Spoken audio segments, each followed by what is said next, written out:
2021 is looking an awful lot like 2020 so far. Lockdown authoritarianism, big tech censorship, and woke hysteria continue to run amok. We're going to have to fight for freedom, democracy, and sanity all over again this year, and Spiked intends to play our part. But to do so, we need your help. If you enjoy what we do and you have a bit of money to spare, please do consider donating to Spiked. Or, even better, becoming a regular donor. Even £5 per month is a huge help, allowing us to keep bringing you our free podcasts, articles, essays, insights, and more. To start your regular donation to Spiked today, just go to spiked-online.com and click the red donate button in the top right corner. That's spiked-online.com and the red donate button in the top right corner. Now, onto the Spiked podcast. Hello and welcome to the Spiked podcast. I'm Fraser Myers. Joining me this week, we have Spiked editor Brendan O'Neill. Hello. And Spiked columnist Ella Whelan. Hi. Coming up on the show, we'll be discussing the EU's vaccine wars. If supply is tight in the UK, it's even tighter in Europe. Now the companies must deliver. They must honour their obligations. We reject the logic of first come, first served. The UK factories are part of our advance purchase agreements, and this is why they have to deliver. The really important thing is making sure that our own vaccination programme proceeds precisely as planned. The EU's vaccination programme, when first announced, was heralded as the epitome of European solidarity, a demonstration of the immense bargaining power of a large multinational bloc, and even as a repudiation of nationalism and protectionism. The UK, in contrast, was pilloried for opting out of the programme. Ministers were accused of putting Brexit ideology above saving lives. Britain would be shafted on price and supply, we were told. How different things look now. Brexit Britain has raced ahead of the rest of Europe in its vaccine rollout, and the EU has hit some significant bumps in the past week or so. Supplies of the Pfizer vaccine have slowed, leading to some parts of Spain to have to suspend vaccination entirely, and a war of words broke out when AstraZeneca revealed it would only be able to deliver less than half of the agreed doses to the EU in the first quarter of this year. But the EU has taken out the bad news on the UK. It's called on AstraZeneca to divert UK-produced vaccines to the EU and has even threatened to block exports of the Pfizer jab to Britain. Brendan, what are your thoughts on this still ongoing and seemingly still escalating row? I think it's really, really shocking. I mean, even I, as a hardcore Brexiteer, am shocked by what I'm reading. I think it's an incredibly serious situation because it suggests that the European Union, for all the claims that it was this beacon of solidarity and it was the institution that would bring peace and unity to the continent of Europe, it can't even save its citizens' lives. You know, when Spain and others have to cease vaccination in parts of the country because they don't have sufficient supplies, that means people will probably die as a consequence. And this is how serious it is. And I think politically, it is absolutely fascinating and disturbing in equal measure. I mean, firstly, it completely disproves all the big lies we were told, essentially, by the Remain establishment in the UK. Part of their Project Fear argument in early 2020 was that we would be at the back of the queue for the COVID vaccine. Brexit means it would be more difficult for us to procure vaccines, they would be more expensive, and essentially they were saying people will die as a result of us leaving the European Union. And the opposite has turned out to be the case. Britain is storming ahead. I have numerous criticisms of Boris Johnson's government and how it's handled the pandemic. But its rollout of the vaccine has been incredibly impressive. I mean, it has been speedy and they've covered some very vulnerable people in a very short period of time, and that is to be applauded. Whereas the European Union is lagging behind in a really depressing and dangerous way. And I think the way that the EU has lashed out against Britain really reveals a disarray at the heart of the European project, because what they are essentially doing is trying to deflect attention from the real problem here. And the real problem is that the EU, as we have argued for a long time, is a vast and sclerotic bureaucracy, very, very inefficient, very self-interested, protectionist in its own way, but not even protectionist in a way that is useful for the people who live in the European Union, and not capable of doing things in a civilized, organized fashion. And as a consequence, people across Europe, the 500 million people who live in the EU, are going to suffer. So I keep thinking to myself, just imagine if this was the other way around. Just imagine if it was Brexit Britain that was struggling to get vaccines, that wasn't vaccinating people, that was threatening to take vaccine producers to court or raiding their supplies and storming into their offices and demanding vaccines. Imagine it was Brexit Britain doing that. It would be the only news discussion in the entire country. It would be held up as solid proof of what a disaster Brexit was, how mistaken we all are, how stupid voters are, and so on and so forth. But what's actually happening is, of course, there is discussion about the crisis in the European Union, but it's been played down by the kinds of voices who would have hollered from the rooftops if the shoe had been on the other foot. So the hypocrisy, the uselessness, and the dangerousness of the European Union project and its supporters has really been thrown into sharp relief by this crisis. Ella? Well, looking at tweets from Katia Adler, the BBC reporter, who I think it's fair to say most of the time sounds like she's just reporting on the kind of bitchy gossip between Westminster and Brussels, has put out a number of threads which some people have questioned on Twitter. But one of the things she's reporting is that EU diplomats, she says, are saying privately that the post-Brexit atmosphere could be hindering cooperation between the two sides. And that's the general tone that lots of people are taking in their assessment of what's going on at the moment. Not that the problem is with the European Union or its desire to fetishize the process of regulation over getting on with the job of getting the vaccine rolled out to the citizens of its member states. But that Brexit and the atmosphere around Brexit and the kind of, the nasty Brits who dared to leave this wonderful institution are really the ones that are at fault here. I mean, if ever there was a kind of vindication for Brexit voters, it is this. And you have to try really hard to not be smug about it, because there's nothing to be smug about. This is a serious situation. And actually, as lots of people have pointed out, it would be a worthwhile display of the fact that Brexit wasn't just about kind of small-time nationalism, to be talking about international solidarity, to be talking about international cooperation here. And actually, to their credit, at no point really has the British government done anything to point to a feeling of pulling up the drawbridge. And yet there is this feeling that it's Britain's fault. But I mean, you have to remind people that it's not like this is the first time the European Union has failed to do what it says is its job, is acting as a collective. There's various articles that it wasn't just Spiked reporting, a lot of people ran back in March of 2020 when beds were overflowing in Italy, where there were scenes of serious devastation in the poorer member states of the European Union. And what did they do just at the breakout this virus when, lots of people had no idea whether it was going to kill off all of us or whether it was going to be nothing at all? They instituted extra fines on Italy. No member states came to Italy's aid when they asked for financial help because people were having to default on their mortgages. They had no sense of any desire to work in any kind of cooperation to the benefit of their member states back then. So it's no surprise that they haven't got that sense of what acting as a real collective means when it comes to a year later now in relation to the vaccine.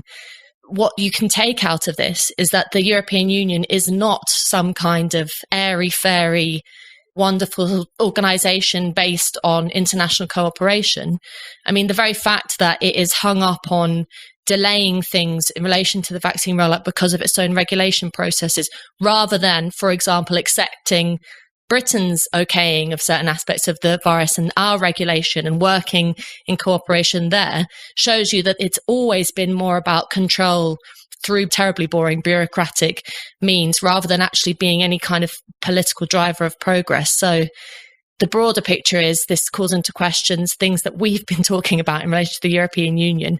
For years now, we're kind of being proven right that no, it's not some kind of evil organisation, but it is so dredged in bureaucracy and time wasting that it is always going to be a block on progress, especially in the times of emergency as we are in at the moment. Sometimes you can spend ages choosing an internet service provider. Usually it comes down to how can I get the best speed for the lowest price. But a lot of the choice between companies is a bit of an illusion. ISPs operate like monopolies, and they use this monopoly power to take advantage of their customers. Some will even cap your data or throttle your streaming. But worst of all, ISPs are required by law to keep logs on all your internet activity for 12 months. And the authorities are allowed to access these logs without a warrant. To keep my internet usage hidden from ISPs, I protect all of my devices with ExpressVPN. ExpressVPN is a simple app that encrypts all your network data and tunnels it through a secure virtual private network, so your ISP cannot see any of your activity. Just think about how much of your life you spend on the internet, especially now in lockdown. If you're not protecting yourself, then everything you do is being tracked by your ISP. They can then hand over your information to government agencies, even when you've done nothing wrong. That's why I recommend ExpressVPN as the best way to hide your online activity from your ISP. You just download the app, tap one button on your device, and you're protected. And ExpressVPN can do all of this without slowing your connection. That's why it's rated the #1 VPN service by TechRadar and Wired. So, stop handing over your personal data to ISPs who mine your activity and violate your right to privacy. Protect yourself with the VPN I trust to keep me private online. Visit expressvpn.com/spiked now. That's expressvpn.com/spiked to get 3 extra months for free. Go to expressvpn.com/spiked right now to learn more.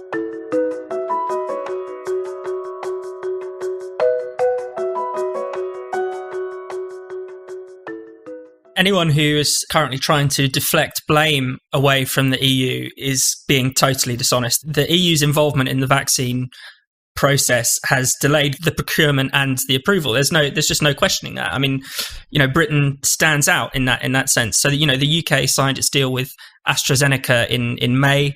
A number of EU countries were actually ready to sign up around a similar time until the European Commission took over the negotiations, and they added an extra 2 months of talks. Didn't actually add anything material to that discussion. And in the end, the UK had a 3-month head start to sort out all of the kinks in the supply chain. That meant by the time the AstraZeneca vaccine was approved in the UK, which again was a month ahead of the EU, a lot of the kind of kinks had been worked out. The EU is now having to deal with similar kinds of problems, having to iron out similar kinks, but just at a much later stage. And timing, when it comes to the vaccine, is everything. Every additional day is an extra day's worth of COVID deaths. It's also an extra day in lockdown, which, seems to be one of the really devastating things that it is going to result from a substantial delay. It means that Europe is going to be behind much of the rest of the world in opening up, because it's not just the UK that's speeding ahead. The US is speeding ahead. Many countries in the Middle East, like Israel and Bahrain, the United Arab Emirates, are speeding ahead. And at some point, it could be that Europe remains the last continent that's closed, and that would truly be devastating, because we're already seeing that people are cracking under the strain of lockdown. In Holland this week, there have been 4 days worth of rioting. Holland is not a country that's given to rioting. It's not France. They don't have this tradition of angry protest in the same way. Many officials fear similar kind of outbreaks of violence elsewhere on the continent. We expect France to go into another lockdown pretty soon, as the British variant seems to be taking over. So I don't think the EU has really grasped the nettle with this, or understood just how important it is to have a kind of oversupply of vaccines, essentially. It's tried to scrimp on the price. It's tried to get a lower price than everyone else at the cost of supply. It's tried to extend the negotiations rather than seal the deal earlier. And European citizens are paying the price for that. And that's absolutely tragic. Brendan. What the whole thing demonstrates is the myth of EU solidarity, because if you follow what the Commission and other officials in Brussels are saying about vaccine procurement and approval and all those other things, it's so obvious to me that this is not about solidarity. It's about control, and it's about centralization. Mm-hmm. It's about ensuring that every member state abides by the same rules. And if Ursula von der Leyen, the way in which she said, no member state may do this on their own. They're not permitted. That is not allowed. I mean, this was always about enforcing rules. It was about ensuring that centralized power was not called into question, even in a time of crisis, even when people are dying and more will die as a consequence of that centralization and the impact it has on the ability of nations to move in a fleet-footed way and to ensure that they're doing things quickly and efficiently. So it's about centralization and control, and that sums up the European Union. It is not a project that has anything to do with solidarity. It's a project that is about centralizing the sovereign powers or the former sovereign powers of European nation states and creating a new form of power that is by definition distant from people, increasingly ossified, increasingly Byzantine, very bureaucratic. The further that power gets away from people, the more ossified it tends to become and the less responsive it tends to become. And that's always been the case in the European Union. The only difference now is that it's still the case, but it's a life and death problem rather than just being a frustrating political problem or a problem of democracy. So we're seeing the true nature of the European Union, even though this is a crisis and the European Union is troubleshooting in some ways. This is, in essence, the true nature of the EU. It's an institution that has pooled the sovereign power of various nations and in the process made it more difficult for those nations to respond to the needs of their populations. And that's what's happening right now. And as I say, it's happening not simply in an economic way. Think about the inability of Greece to respond sensitively to the economic problems that it faced because of its relationship with the EU, or the inability of France or the Netherlands to respond to the democratic demands of their people because of their relationship with the EU. These were all terrible problems, as we have discussed on Spiked for years and years. But now, the inability of these nations to behave in a responsive democratic fashion is going to cost people their lives. I mean, it's that brutal. So I think, or in many ways, I hope that this will be a tipping point crisis for the European Union, because this to me just seems unsustainable. And we know there's a great deal of Euroscepticism in Europe anyway, amongst young people in Italy, numerous working class people in France, growing numbers of Eurosceptics in the Netherlands, and of course in Hungary and Poland too. There's lots of Euroscepticism and doubt about Brussels. I hope that is pushed further by this process, because we're really seeing how problematic the European Union can be. Ella's absolutely right. This is the clearest vindication you could ask for of Brexit. We should obviously add the one exception to the countries that are forced to follow the EU rules, which is Germany, because Germany did go behind the backs of all the other member states and buy several million doses of additional vaccines. So there is a whole lot of politicking going on outside of these kind of very empty gestures towards international solidarity and EU solidarity. And it seems to be that Germany has behaved almost psychotically in the past week. Members of the German government briefing information about the AstraZeneca vaccine, suggesting that it's completely ineffective in seniors. Now, that would be completely devastating for the British vaccine rollout. It's funny because then you have to hold these two thoughts in your head at the same time. The EU is simultaneously throwing its toys out the pram, getting furious that it cannot get a hold of this vaccine, while on the other hand you have the German government briefing that it's completely ineffective anyway. So the politics of this have exploded to such an extent that it clearly seems as if it's colouring the science of it too, and the consequences there for health and for people's confidence in the vaccine rollout could be incredibly profound. But it seems as if the German government and the European Union have no qualms about playing with fire in that respect, and it's interesting to see the relative calmness of our supposedly populist anti-EU government and supposedly bureaucratic and sensible EU, which is pretty much throwing its toys out of the pram and making all these, shocking announcements and threats every 10 minutes. Investing is one of the best ways to grow wealth over the long term. However, high commissions and clunky products from traditional stockbrokers can make it seem complicated for people to start investing. Meanwhile, trillion-dollar investment companies get built, but very few people benefit from that wealth creation. FreeTrade is on a mission to change that by breaking down these barriers and by opening up stock investing to everyone. While other brokers charge up to £12 for every trade, FreeTrade doesn't charge any commission fees, so you can invest and keep more of your profits. The award-winning investment app is used by over 250,000 people. It's authorised by the Financial Conduct Authority and protected by the Financial Services Compensation Scheme. FreeTrade has won the award for Best Online Trading Platform at the British Banking Awards for 2 years in a row. FreeTrade lets you buy and sell stocks, ETFs, and investment trusts, all without commissions. The intuitive design makes investing simple for any experience level, beginners and experts alike. You can start investing from as little as just £2.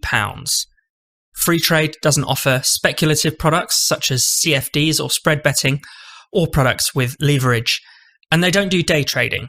They're all about long-term investing with a transparent pricing model and no hidden fees or inflated spreads. You can sign up for a general investment account or a stocks and shares ISA, or you can sign up to FreeTrade Plus, which has more advanced order types and a bigger stock universe.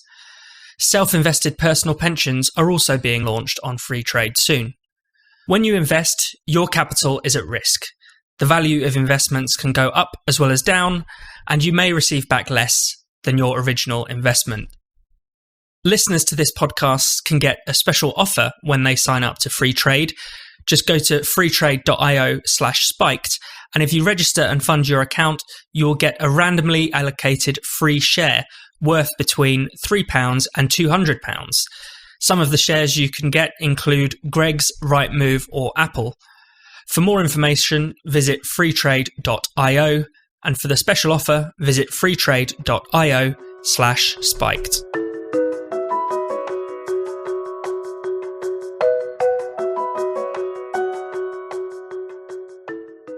I think we should as well talk about the UK. It's obviously this week we reached the horrific milestone of 100,000 deaths. So while the vaccine program is going very well, that's a rarity in this pandemic where I think absolutely no one would describe Britain's handling overall as anything other than catastrophic.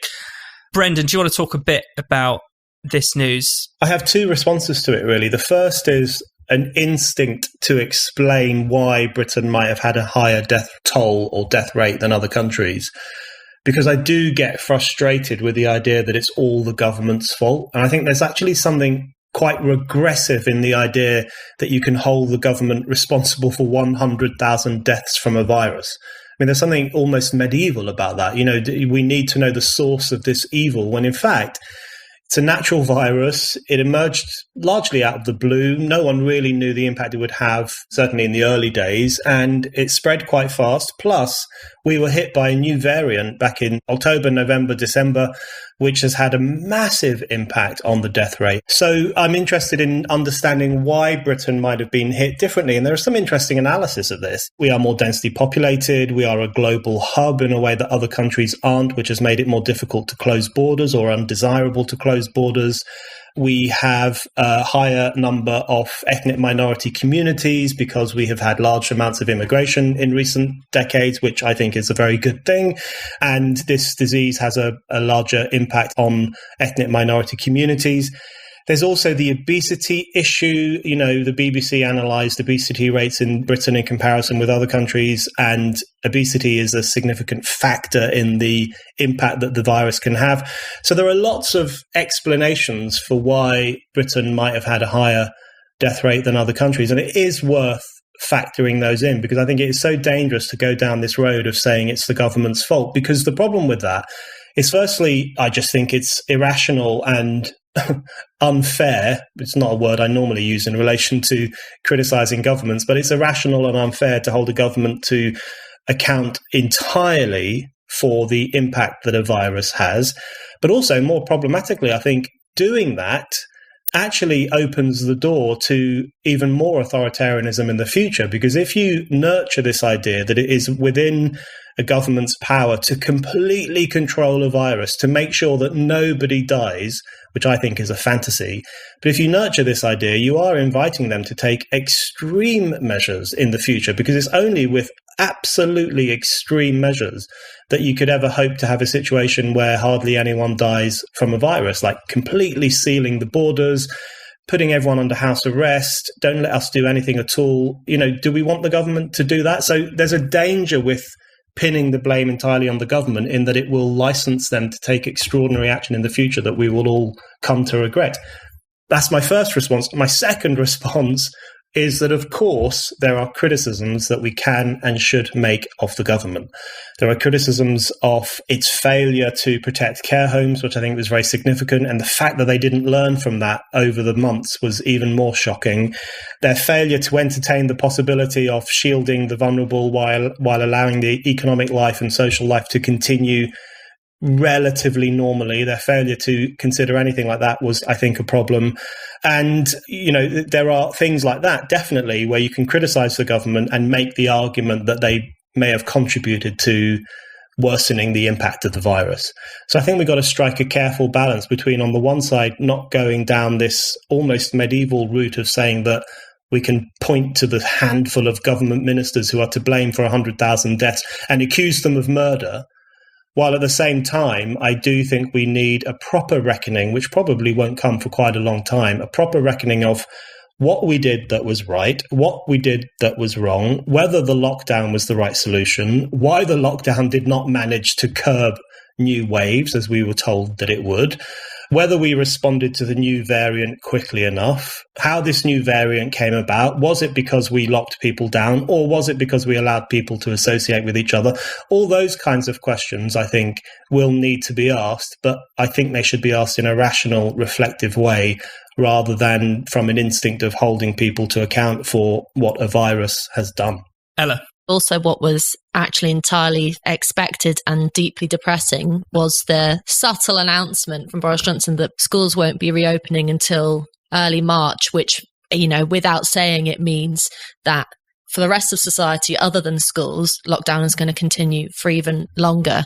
And the reason why that's so frustrating is not just because life continues to be on hold, in stasis, in stagnation, and people are continuing to sink under the consequences of lockdown.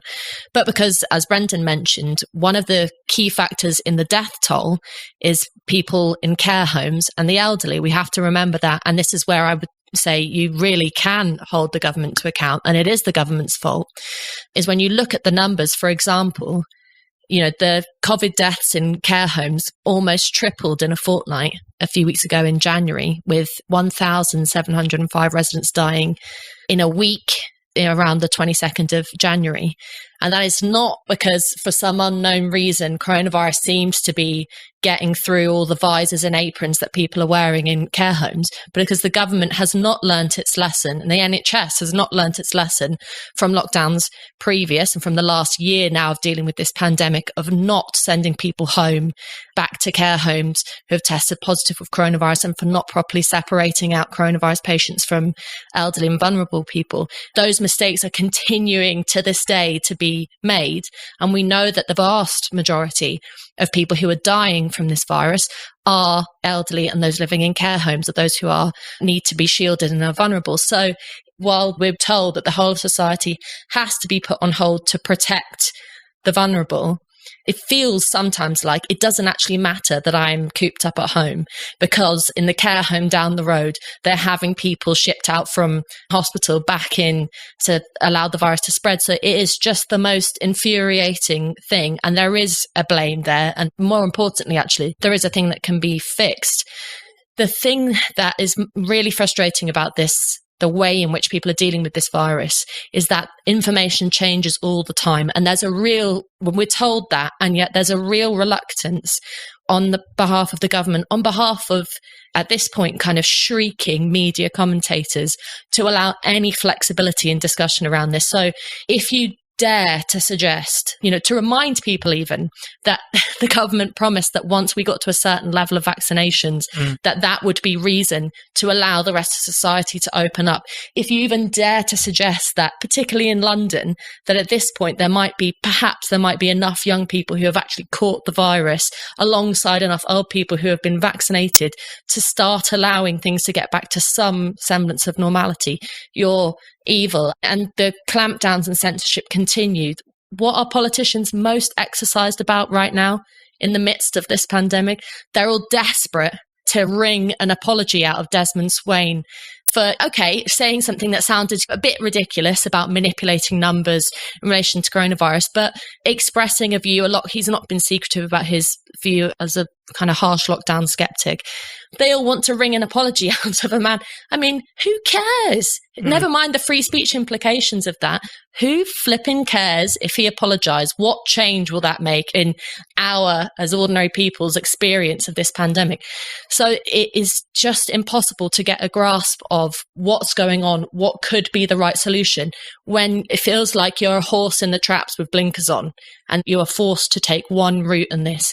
And yes, you might argue that that is the strategy you have to take, that we have to just accept the government strategy on this and go with it. But while you might physically agree to restrictions on your everyday life in terms of, staying distant, wearing masks, whatever it is, staying at home, you don't have to allow restrictions on your mind, on your ability to think about this, on your ability to argue about other strategies. And yet we're told, basically switch off, tune out, and just do what you're told. And, to say that's disempowering for people is putting it mildly. I think you've hinted towards this, Ella, talking about, what is the point at which the vaccinations mean we can open up? But I think there is a real danger of mission creep here, where a lot of people who are very enthusiastic about the lockdown do want it to go on for a lot longer, do want us to go for this kind of zero COVID policy, rather than accepting that at a certain point when we have vaccinated the vulnerable, the disease will not be putting people in hospital or killing them at any level higher than the flu or any other kind of respiratory illness. And by the time we get to that stage, surely it's right that we go back to normal, that we are able to enjoy life once more. I mean, there's 67 million people sitting there with their lives on hold, but there is just a danger that there is a kind of mission creep, that there's this kind of one more heave mentality, which could make restrictions of some kind go on for a very long time. Brendan, do you want to say the last thing? I'm not the kind of person who thinks you should just go outside and cough on people or go to a nightclub with 1,000 people in it. The time is not right for that. But what worries me most about this lockdown is the anticipation of the return of those freedoms has disappeared. And in the first lockdown, in March and April, in that lockdown that we told would last for 3 or 4 weeks, but ended up lasting 3 months, one thing that I think helped to get people through that lockdown, even though it was quite shocking, was a shared sense that it was an unusual thing to be doing. There was a strong sense among people that this was very odd, this would be a bit of a one-off, and there would be an opening up in which we could all go to the pub, we could all go out and dance and eat and have fun, and it would be absolutely brilliant. You don't get that sense now because, firstly, we don't know when we're going to open up. They won't tell us. They think it's irresponsible even to ask that question. How dare you ask about the return of your freedoms? But also, I think what's happening is, you're right, Fraser, it's mission creep, or maybe even something worse. It's the naturalization of lockdown as a response to crisis. And the more that this gets accepted as the legitimate way to respond to serious problems or serious crises, I think the more trouble our society will be in, because every time there's a new virus or a really bad flu season or some overblown climate catastrophe that people talk about a lot, you could see the lockdown being applied in all sorts of situations, the more that we come to accept it as a way of life. So I'm worried about the lack of bristling at the moment, the lack of discomfort, the lack of agitation. And instead, there seems to be an acceptance, not amongst the whole population. I'm sure many people are incredibly upset and very worried and very anxious to get back to normal life. But politically, there seems to be much more acceptance of this and much more reluctance to tolerate any questioning of it. So that suggests to me it's been institutionalized as a way of dealing with problems. You can really see that in, as Ella was mentioning, the furious assault on any dissenters or people who ask questions, whether it's Desmond Swayne or Sunitra Gupta, who seems to me to have gone quiet because she's been turned into a 21st century witch. I mean, it's been such a cruel and censorious campaign against her. Carol Sikora, Julia Hartley-Brewer, Toby Young. I mean, all these people being witch hunted by Neil O'Brien and his army of McCarthyites. Firstly, it's just unpleasant and vindictive. And so obviously a displacement activity from addressing why the government itself has failed to get coronavirus under control. But secondly, it is an effort to insulate lockdown from criticism, to insulate this policy from any strong criticism, strong challenge, which will contribute further to the institutionalization of it as a natural response to crises.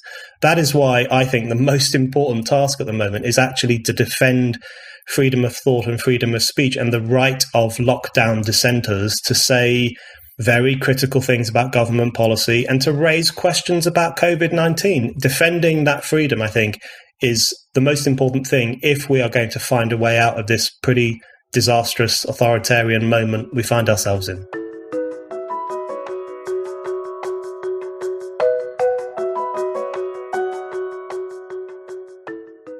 Thanks for listening to the Spiked podcast. We'll be back next week. If you enjoyed the show, why not check out some of Spiked's other podcasts in the meantime? We have The Brendan O'Neill Show, in which Spiked's editor talks all about the big ideas, bad ideas, problems and controversies of life in the 21st century, all with the help of an esteemed guest. Then there's Culture Wars, hosted by Spiked columnist, stand-up comic and satirist Andrew Doyle. This monthly podcast is the perfect antidote to the woke idiocy taking over our lives. And last but not least, you should check out Last Orders, a podcast hosted by Tom Slater and Chris Snowden. Last Orders is all about freedom, the nanny state, and censorship. And there's a lot about coronavirus these days too. You can listen to all these shows with your favourite podcast provider, or you can find them on the Spiked website at spiked-online.com. Thanks for listening. See you next week.